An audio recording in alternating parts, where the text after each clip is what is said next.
చిన్నప్పుడు ఈ చకోడీలు ఎక్కువగా తినేటోళ్ళం కదా. ఇప్పుడు ఇవి ఎలా చేసుకోవాలో చూపిస్తాను రండి. సింపుల్ ప్రాసెస్ లోనే అయిపోతుంది, టేస్టీగా ఉంటాయి. ఫస్ట్ అయితే ఒక కప్పులోకి పచ్చెనగపప్పు అరకప్పు వరకు 3 గంటల వరకు నానబెట్టుకోండి. ఇలా నానబెట్టుకున్న తర్వాత ఒక పొడి క్లాత్ తీసుకుని అందులోకి ఇలా మొత్తం వేసేసి కొంచెం తడంతా పోయేదాకా ఇలా అద్దండి.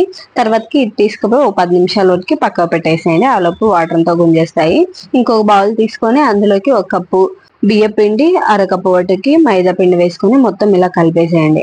ఇలా కలిపేశాక దీన్ని కూడా పక్కకు పెట్టేసుకోండి. ఇంకొక ప్యాన్ తీసుకొని అందులోకి ఏ కప్ అయితే మనం పిండి మెజర్మెంట్ తీసుకున్నామో ఆ కప్తోనే అరకప్పు వాటికి వాటర్ యాడ్ చేయండి. అందులోకి మీ టేస్ట్ తగ్గ ఉప్పు, కొంచెం కారం ఉంటే కొంచెం నెయ్యి కూడా యాడ్ చేసుకొని ఒకసారి మొత్తం కలిపేసేయండి.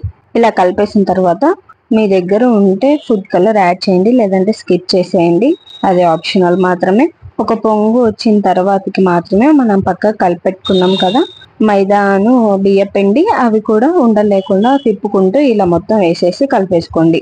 ఇలా మొత్తం కలుపుకున్న తర్వాతకి దీన్ని 10 నిమిషాల వరకు పక్కకు పెట్టేసేయండి. 10 నిమిషాల తర్వాత మొత్తం అంతా ఇలా ఒకసారి కలిపేసుకోండి. ఇలా కలిపేసుకున్న తర్వాత అందులోనే కొంచెం తీసుకొని మిగిలింది మూత పెట్టేసి పక్కకు పెట్టేసేయండి. మిగిలింది పక్కకు పెట్టుకున్నాక ఇట్లా వీడియోలో చూపిస్తున్నట్లు మొత్తం ఇట్లా రౌండ్ గా చేసేసుకొని మన నానబెట్టిన శనగపప్పు కూడా ఉంటుంది కదా, అది కూడా వేసుకొని ఇలా మళ్ళీ ఒకసారి రౌండ్ గా చేసేసుకొని ఎడ్జెస్ ఇలా క్లోజ్ చేసేయండి. క్లోజ్ చేసుకున్నాక మొత్తం అంతా ఇలానే చేసుకొని పక్కకు పెట్టేసుకోండి. ఈలోపు ఒక కళాయిలోకి నూనె వేసుకొని అది హీట్ అయ్యాక మనం రౌండ్ గా చేసి పెట్టుకున్న చకోడీలను అందులో వేసుకోండి. మొత్తం అంతా వేసుకున్నాక స్టవ్ మాత్రానికి మీడియం ఫ్లేమ్ లోనే పెట్టేసి కుక్ చేయాలి, లేకపోతే లోపలంతా పచ్చి పచ్చి ఉండి పైనేమో మంచిగా కరకరలాడుతున్నట్టు కనబడతాయి. ఇలా కొంచెం వేగిన తర్వాత మాత్రమే గంట పెట్టి తిప్పేసేయండి, లేకపోతే ఎడ్జెస్ అన్ని ఊడిపోతాయి అన్నమాట.